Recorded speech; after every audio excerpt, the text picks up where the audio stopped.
Selamat datang kembali.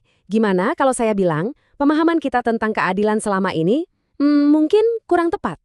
Hari ini kita bakal bongkar konsep ini dan melihatnya dari sudut pandang yang sama sekali baru, jauh lebih dalam dari definisi yang biasa kita dengar. Nah, saya mau mulai dengan satu pertanyaan penting buat kamu renungkan.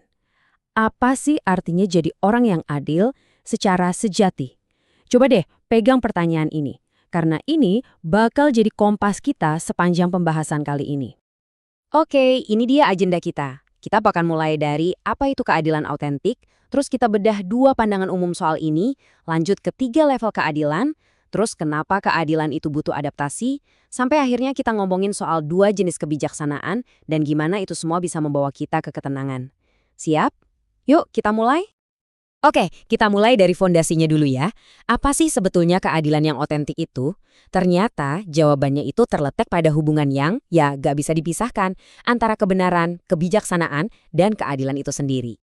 Coba deh lihat ini. Fondasi dari kebenaran itu, kebijaksanaan. Dan intisari dari kebijaksanaan, ya keadilan. Artinya apa? Artinya ketiganya ini saling mengunci, gak bisa dipisahin. Untuk bisa benar, kita harus bijaksana. Dan untuk jadi bijaksana, kita harus adil. Nah, kerangka ini penting banget, karena ini bakal jadi dasar dari semua yang akan kita bahas. Oke, sebelum kita masuk lebih dalam, coba kita lihat dulu 2 pandangan umum soal keadilan yang paling sering kita temui sehari-hari. Dan kita bakal lihat kenapa dua-duanya ini ternyata masih ada kurangnya. Nah, kita punya yang namanya keadilan sama rata, yang pokoknya semua dianggap sama, dipukul rata. Terus ada juga keadilan proporsional, yang ngasih sesuatu berdasarkan kualitas atau kebutuhan spesifik. Tapi dua-duanya punya masalah. Yang satu bisa kaku banget, sementara yang satunya lagi bisa jadi malah gagal beradaptasi waktu situasinya tiba-tiba berubah. Nah, disinilah kita masuk ke jantung pembahasannya. Ternyata ada sebuah hierarki, semacam tingkatan pemahaman tentang keadilan. Dan ini ada 3 level. Anggap aja ini kayak anak tangga. Kita mulai dari level paling dasar, sama rata. Lalu kita naik ke level proporsional. Dan puncaknya, level tertinggi adalah keadilan yang terprioritaskan. Nah, tujuan kita adalah memahami level tertinggi ini. Level 1, keadilan sama rata. Ini bentuk yang paling simpel, paling dasar. Analoginya gampang banget. Semua mobil, apapun jenisnya, pokoknya dapat bensin. Titik, gak pakai ribet. Sekarang kita naik satu level ke keadilan proporsional. Di sini pemahaman kita mulai berevolusi. Kita sadar, ternyata tiap hal itu punya kebutuhan yang beda-beda, dan kualitas itu jadi penting. Analoginya kena banget nih. Mobil emang butuh bensin, bener. Tapi masa iya pesawat kita kasih bensin juga? Ya enggak dong. Pesawat itu butuhnya aftur, yang jauh lebih mahal dan beda. Kebutuhan yang beda, ya butuh solusi yang beda. Nah, itulah intinya keadilan proporsional. Dan inilah puncaknya. Keadilan terprioritaskan. Ini lompatannya jauh banget. Ini bukan lagi soal kebutuhan doang, tapi soal pemahaman tentang apa yang paling penting. Di saat ini, di konteks yang sedang terjadi, ini semua tentang prioritas. Dan ini langsung nyambung ke ide kita yang berikutnya, yang krusial banget. Keadilan sejati itu, pada intinya, adalah kemampuan untuk beradaptasi secara dinamis. Dan untuk bisa melakukan itu, prioritas harus mengalahkan prinsip yang kaku.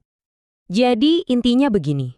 Percuma kita hidup dengan prinsip adil yang kaku kalau kita malah gagal beradaptasi sama kenyataan. Keadilan yang nggak bisa menyesuaikan diri itu justru bisa jadi bumerang loh. Coba deh kita pakai contoh yang jelas banget. Bayangin ada orang kelaparan.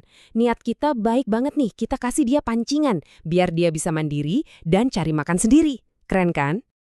Tapi kita lupa satu hal. Kita lupa ngasih dia ikan buat dimakan sekarang selagi dia belajar mancing. Kita malah mengabaikan prioritasnya yang paling mendesak saat itu juga. Rasa lapar yang udah diubun-ubun. Hasilnya, ya bisa ditebak, rencana kita yang niatnya baik itu gagal total. Kenapa? Karena kita salah menentukan prioritas.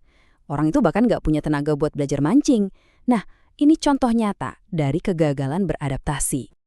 Atau coba deh pikirin strategi perang. Mana yang harus maju duluan? Tank, pesawat, atau pasukan infanteri? Gak ada satu jawaban yang pasti benar. Jawabannya selalu tergantung prioritas misinya saat itu. Kemampuan nentuin prioritas inilah yang jadi pembeda antara kemenangan dan kekalahan.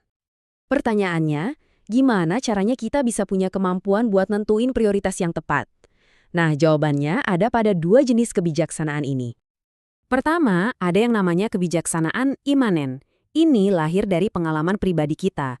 Hasilnya bisa bikin kita puas, tapi kemampuan adaptasinya terbatas banget.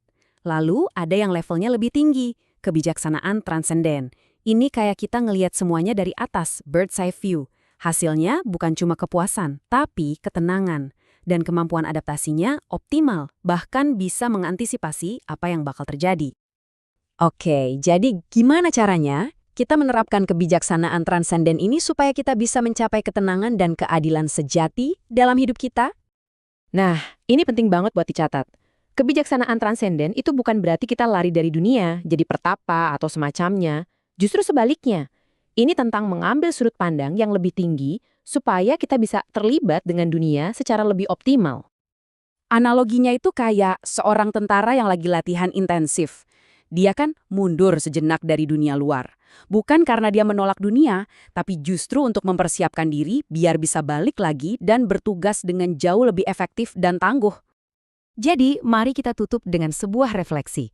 Di dunia yang serba kompleks ini, coba deh tanyakan ke diri sendiri, keputusan-keputusan yang kamu ambil itu dasarnya apa? Apakah cuma berdasarkan kebiasaan dari pengalaman masa lalu, atau berdasarkan prioritas yang lebih tinggi dan lebih jernih? Pilihannya ada di tanganmu.